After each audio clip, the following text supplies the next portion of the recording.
Hi, today in front of me Tecno Spark Go and I'll show you how to install iPhone keyboard on this device.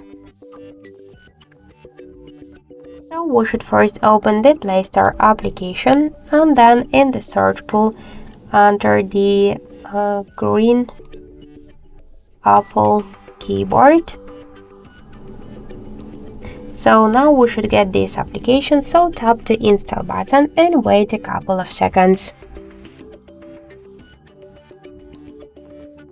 Then just tap to open the app, click to enable in settings, and near green Apple keyboard click on the switcher, then just tap twice to OK and go back.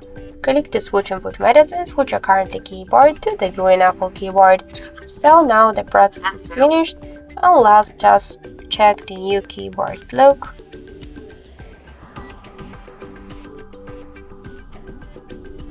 So we could see here the new keyboard, and we could see that this keyboard is so close to the iPhone 1 as all of the emojis.